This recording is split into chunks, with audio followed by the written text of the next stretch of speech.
Point A पे आप देखें वो अनस्टेबल है, क्योंकि एक तरफ अगर आप मूव करेंगे तो जो P X over P Y है वो कम या ज़्यादा होने के चांसेस हैं। तो वो अगर एक्स की प्राइस बढ़ जाती है, वाई की कम हो जाती है, या एक्स की कम होती है, वाई की बढ़ती है, तो फिर जो इंटरनेशनल ट्रेड तो यहाँ पे हो ही नहीं रही। लेकिन जो नो ट्रेड सिचुएशन है वो भी, उसके ऊपर भी काफ़ी एक चीज़ महँगी हो जाएगी, दूसरी सस्ती होगी, तो फिर जो इक्विलिब्रियम है और जो लोगों के टेस्ट्स हैं, आप देख सकते हैं उनके ऊपर भी असर पड़ेगा, क्योंकि हमने ये अज़्यूम किया हुआ है कि both Nations have similar tests and preferences. तो यहाँ तक ये है economies of scale and international trade आपने देखा, और भी बहुत सारी इसमें पॉइंट्स हैं economies of scale and international trade. तो मैंने आपको शुरू में भी बताया था कि अब ये ज़रूरी नहीं है कि कौन सी नेशन कौन से प्रोडक्ट में स्पेशलाइज करेगी। आप देख रहे हैं ये दोनों नेशंस का प्रोडक्शन पॉसिबिलिटी फ्रंटियर है, दोनों नेशन के डिफरेंट कर्व हैं। तो कौन सी नेशन एक्स की तरफ जाएगी, कौन सी बी की तरफ जाएगी, तो it is purely indifferent for each of them, या आर्बिट्रेरी है वो, कोई से भी प्रोडक्ट में वो स्पेशलाइज कर सकते हैं। So there is complete indifference which of the two nations specialize in the production of commodity।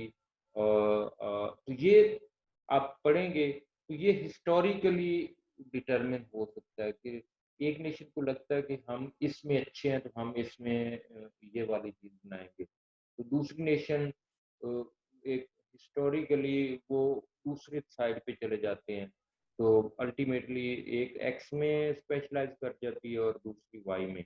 इसी तरह से जो इकोनॉमीज ऑफ स्केल अगर परसिस्ट करें over sufficiently long range of outputs, तो फिर क्या होगा? और बड़ी तादाद में आउटपुट हो रही है और जो per unit cast of production है, यानी average total cost, it is still declining. तो फिर क्या होगा?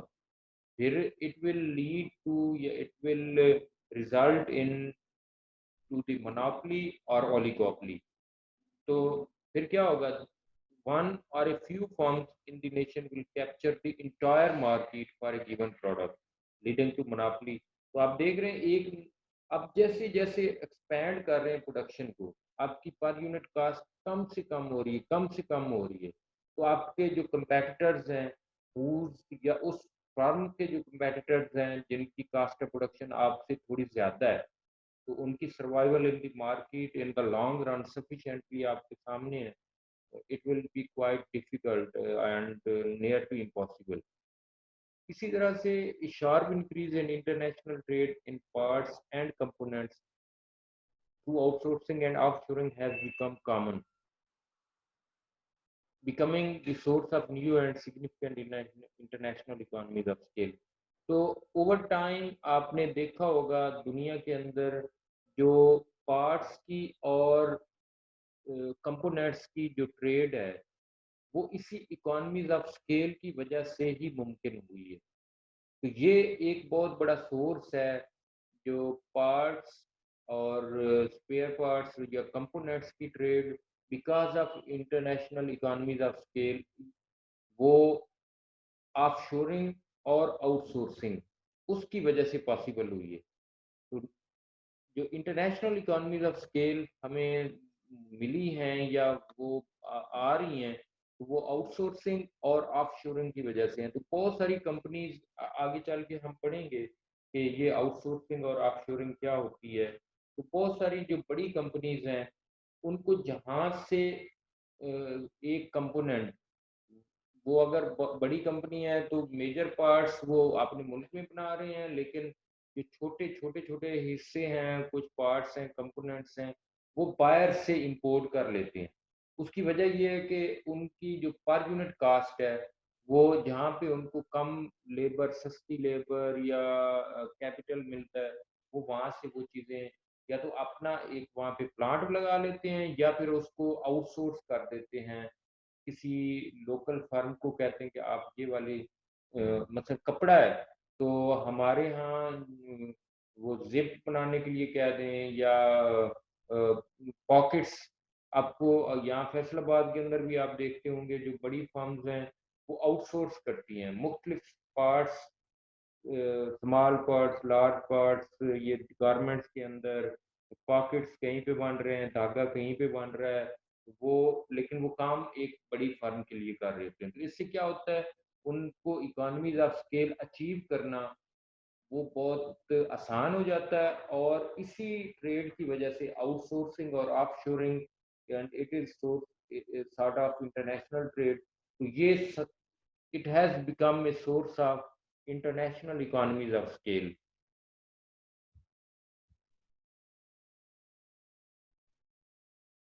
ये केस स्टडीज हैं, आप देखेंगे इंटरनेशनल केस स्टडी, मसलन products manufactured by international corporations have parts and components made in many different nations. तो जो बड़ी इंटरनेशनल कॉरपोरेशंस हैं उनके जो उनके प्रोडक्ट्स, फाइनल प्रोडक्ट्स में जो पार्ट्स या कंपोनेंट्स यूज होते हैं, they are made in different nations across the world. तो वो बन रहे होते हैं और उसकी वजह यही है कि उन्होंने इकोनॉमीज ऑफ स्केल अचीव करनी है, वर्ल्ड में compete करना है, मोनोपोली क्रिएट करनी है या ओलिगोपोली।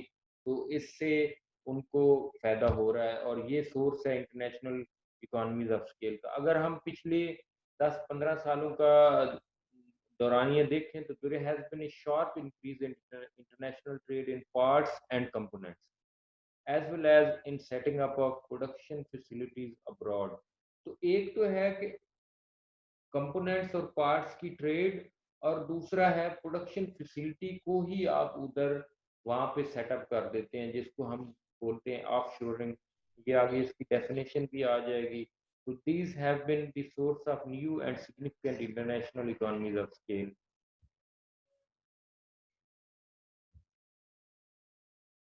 तो ये है जो इंटरनेशनल इकोनॉमीज ऑफ स्केल की वजह आउटसोर्सिंग है, purchase by firms of parts and components abroad in order to keep costs down. Outsourcing, तो आप जो बड़ी फर्म है वो बायर से परचेज कर लेती है किसी पार्ट या कंपोनेंट को, ताकि उसकी कास्ट, अगर वो छोटा पार्ट अपने मुल्क में बनाना शुरू कर देगी तो उसकी कास्ट बहुत ज़्यादा है। तो इसलिए वो मुख्तलिफ चीज़ें एक जगह से लेते हैं, फिर दूसरी किसी और जगह से जहाँ पे वो सस्ती है। तो ये आउटसोर्स उनको कहते हैं कि आप हमें बना के दें। ऑफ शोरिंग है setting A firm production units in या own plants abroad, some of the parts and components used in its products। तो कुछ प्रोडक्शन यूनिट्स जो बड़ी फर्म्स हैं या कॉरपोरेशन हैं, they set up in different nations for the final product. उसमें use करने के लिए जो पार्ट्स या कंपोनेंट्स के यूनिट, प्रोडक्शन के यूनिट्स हैं, वो खुद किसी सस्ते मुल्क में या सस्ती जगह पे या जहाँ पे उनकी प्रोडक्शन कॉस्ट कम होगी वो वहाँ पे लगाते हैं। तो इससे उनको फायदा हो जाता है और उनकी जो पर यूनिट कॉस्ट है वो डिक्लाइन कर जाती है। इसी तरह से imperfect competition and international trade, जहाँ तक हमने इकोनॉमीज ऑफ स्केल का देखा है कि अगर आप एक्सपैंड करते हैं प्रोडक्शन तो इंटरनेशनल ट्रेड में गेन्स होने के चांसेस हैं और आपको फायदा हो सकता है। हाँ, अब अगर इंटरनेशनल ट्रेड में अगर डिफरेंशिएटेड प्रोडक्ट्स हों ऑफ द सेम इंडस्ट्री और ब्रॉड प्रोडक्ट ग्रुप, तो फिर उसकी ट्रेड और उससे मिलने वाले गेन्स या डिफरेंट डायनामिक्स क्या होंगी। तो डिफरेंशिएटेड प्रोडक्ट्स की ट्रेड को हम बोलते हैं intra industry trade in differentiated products as opposed to inter industry trade in completely different products। तो एक है इंट्रा इंडस्ट्री ट्रेड और दूसरी है इंटर इंडस्ट्री ट्रेड। तो इंट्रा इंडस्ट्री ट्रेड है कि एक ही इंडस्ट्री के अंदर मुख्तलिफ मिलते जुलते प्रोडक्ट्स की ट्रेड, वो होती है इंट्रा इंडस्ट्री ट्रेड। और उसमें क्या होगा, उसमें जो ट्रेड होगी वो होगी based on differentiation in the products या प्रोडक्ट डिफरेंशिएशन की बेसिस पे होगी। हाँ, जो इंटर इंडस्ट्री ट्रेड है वो बिल्कुल डिफरेंट प्रोडक्ट्स में होती है। जैसे हमने व्हीट और क्लॉथ की बात की, तो व्हीट दे के क्लॉथ लेना, क्लॉथ दे के व्हीट लेना, ये इंटर इंडस्ट्री ट्रेड है और it is based on comparative advantage, solely based on comparative advantage.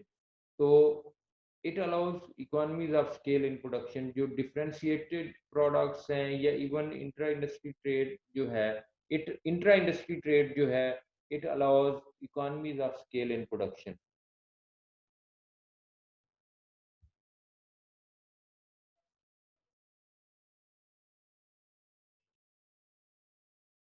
अगर हम इंट्रा इंडस्ट्री ट्रेड को देखें in the context of Heckscher Ohlin theorem, तो उसमें क्या है, हम देखते हैं कि जो ट्रेड है, it is based on factor endowment differential. यानी किसी के पास अगर लेबर ज्यादा है तो लेबर इंटेंसिव प्रोडक्ट एक्सपोर्ट होगा, और जिसके पास कैपिटल ज्यादा है, कैपिटल इंटेंसिव प्रोडक्ट। तो it is solely based on product in factor endowment differentials, but intra industry trade is based on product differentiation and economies of scale. तो जो intra industry trade होगी, वो बेस करेगी product differentiation पे, थोड़े थोड़े थोड़े या थोड़ी सी इम्प्रूवमेंट। एक मसलन धागे से आगे आप वीविंग की तरफ जाएंगे, तो धागे वाले वीविंग या वीविंग वाले धागा लेंगे, तो ये है इंट्रा इंडस्ट्री ट्रेड। ये एक ब्रॉड ब्रॉड प्रोडक्ट ग्रुप है। तो इन धागा हो या जिनरीज हों, या एक ये एक ही इंडस्ट्री के डिफरेंट एस्पेक्ट्स हैं या डिफरेंट यूनिट्स हैं। तो इन्होंने यूज किस में होना है, गारमेंट्स, जो फाइनल प्रोडक्ट कपड़े के अंदर यूज होना है। तो जो इंट्रा इंडस्ट्री ट्रेड है, वो बेस करती है on product differentiation and economies of scale. तो हमने पीछे भी पढ़ा है कि इकोनॉमीज ऑफ स्केल में क्या होता है, आप छोटे छोटे प्रोडक्ट्स मुख्तलिफ जगहों पे वो आप करते हैं। तो इसकी वजह से it will B likely be larger for Nations of similar size and factor proportion. तो जो इंट्रा इंडस्ट्री ट्रेड है, it will B of of great extent for those nations who have similar size and factor proportion, जिनके पास मिलते जुलते resources होंगे। जबकि हेक्सर-ओलन theory क्या कहती है कि उनके पास लेबर ज्यादा होगी, उनके पास कैपिटल ज्यादा होगा। तो एक तो फैक्टर इंडोमेंट डिफरेंट है, और फिर जो प्रोडक्ट्स हैं वो बिल्कुल कंप्लीटली एंड इंटायरली डिफरेंट है। तो ये है contrast of product differentiation and economies of scale with respect to Heckscher-Ohlin theorem। इसी तरह से जो differentiated products produced under economies of scale, pre-trade relative commodity prices may not accurately predict patterns of trade as they do under Heckscher-Ohlin model। तो आपको याद है कि हमने ये पीछे पढ़ा भी है, आपने देखा भी है कि हेक्सर-ओलन थ्योरम के अगेंस्ट अगर हम प्रोडक्ट डिफरेंशिएशन या इकोनॉमीज ऑफ स्केल की बात करें, तो जो pre trade relative commodity prices हैं, वो एक्यूरेटली प्रिडिक्ट नहीं करेंगी द पैटर्न ऑफ ट्रेड, जैसा कि हेक्सर-ओलन मॉडल में होता है। आपने देखा था ए पॉइंट के ऊपर कोई पता नहीं है कि कौन सी नेशन कौन सा प्रोडक्ट बनाएगी और कौन सा प्रोडक्ट इंपोर्ट करेगी, कौन सा प्रोडक्ट एक्सपोर्ट करेगी। तो ये भी हेक्सर-ओलन थ्योरम में ये क्लियर है कि क्योंकि नेशन वन की को एक्स सस्ता पड़ रहा है, तो वो एक्स में स्पेशलाइज करे और एक्स एक्सपोर्ट करे। नेशन टू को वाई सस्ता पड़ रहा है, और उसके पीछे क्या है, कैपिटल। जो ऊपर वाली अजम्पशन आप देख रहे हैं। तो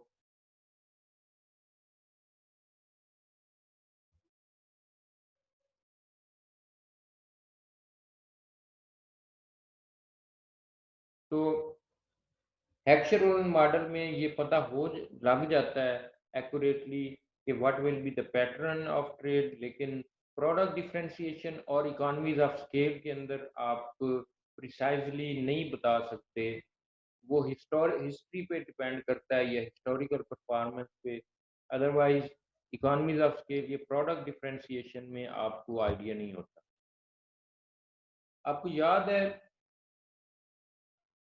हेक्सर मॉडल ने क्या बताया था कि जो हमने ये है वो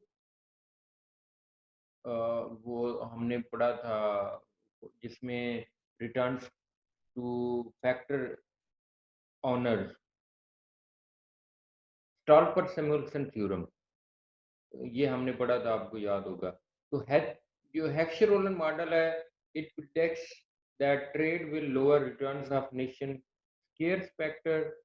आपको जो स्टॉल्पर सैमुअल्सन थ्योरम यही कहता है कि अगर आप लेबर अबंडेंट नेशन है तो आप और कैपिटल स्केर्स नेशन है, कैपिटल महंगा होगा, लेबर सस्ती होगी। लेकिन जब ट्रेड होगी तो आपका जो स्केर्स फैक्टर है कैपिटल, उसकी returns will further go down. ये एचओ मॉडल की प्रोडक्शन थी। With intra industry trade based on economies of scale, it is possible for all factors to gain. तो जबकि इंट्रा इंडस्ट्री ट्रेड में या economies of scale में या product differentiation की बेस पे अगर ट्रेड होगी तो there is possibility that all factors will gain. और आप देख सकते हैं जो हमारा पीछे जो हमने फिगर को देखा था उसमें काफी चीजें क्लियर हैं। Intra-industry trade is related to sharp increases in international trade in parts and components of a product or outsourcing। ये भी हमने पढ़ा है, जबकि हेक्सर थ्योरम में ऐसा नहीं है। तो imperfect competition and international trade, तो जो कंपैरेटिव एडवांटेज है, it determines the pattern of inter industry trade more likely with dissimilar factor endowments. तो ये मैंने थोड़ा पहले भी आपको बताया था, लेकिन तो कंपैरेटिव एडवांटेज जो है वो डिटरमिन करता है pattern of inter industry trade with dissimilar factor endowment. तो आपको हेक्सर थ्योरम में या पीछे जिसके पास लेबर ज्यादा है वो बीट बनाएगा, जिसके पास कैपिटल ज्यादा है वो क्लॉथ बनाएगा, और फिर आप उसमें ट्रेड करेंगे। तो डिसिमिलर फैक्टर इंडोमेंट्स हैं और उसी की वजह से डिसिमिलर इंडस्ट्रीज हैं। इंटर इंडस्ट्री मुख्तलिफ industries, cloth industry versus agriculture, या ऑटोमोबाइल वर्सेस क्लॉथ, कपड़ा और गाड़ियां। तो ये होमो हेट्रोजीनियस इंडस्ट्रीज हैं, इंटर इंडस्ट्रीज हैं बिटवीन डिफरेंट इंडस्ट्रीज। और जो economies of scale in differentiated products gives rise to intra industry trade and it is more likely with similar factor endowments. यहाँ पे फैक्टर ये वहां पे होगा जहाँ पे उन नेशंस में होगा जिनके, आपको आपने पढ़ा भी है कि टेक्नोलॉजी सेम है, टेस्ट आर सेम। तो जो इंट्रा इंडस्ट्री ट्रेड है, it will be more likely to happen among nations with similar factor endowments। उनके पास लेबर, कैपिटल और बाकी जो फैक्टर्स हैं वो मिलते जुलते होंगे, तो इंट्रा इंडस्ट्री ट्रेड के चांसेस ज्यादा हैं। तो ये है इंट्रा इंडस्ट्री ट्रेड इंडेक्स।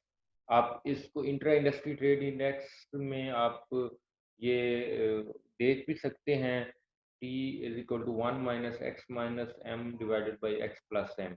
तो एक्स एक्सपोर्ट्स को शो करता है, एम इंपोर्ट्स को शो करता है।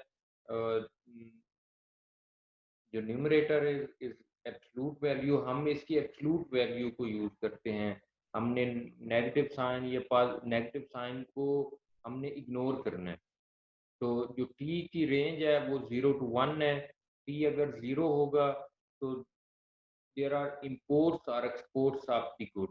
when nation only imports or exports the good, t is equal to 0, or t is equal to 1 when exports are equal to imports। यानी उतनी ही exports हैं जितनी इंपोर्ट्स हैं। हाँ, अगर टी इज इक्वल टू 0 तो इसका मतलब है या तो ये नेशन सिर्फ एक्सपोर्ट कर रही है या फिर सिर्फ इंपोर्ट कर रही है, तो इंट्रा इंडस्ट्री ट्रेड नहीं हो रही। ठीक है ना? तो ये हो सकता है आपके सामने। तो हम इसको यहाँ पे ख़त्म करते हैं। अगली दफ़ा मोनोपोलिस्टिक कंपटीशन के हवाले से हम देखेंगे और बाकी चीज़ों को हम देखेंगे। यहाँ तक अगर कोई आपको मसला है तो आप बता सकते हैं। अज़ान भी हो रही है और बाकी ये हमने काफ़ी इसमें पढ़ भी लिया है। तो जहाँ तक कोई मसला है तो आप शेयर करें, कोई प्रॉब्लम है, कोई इश्यू है तो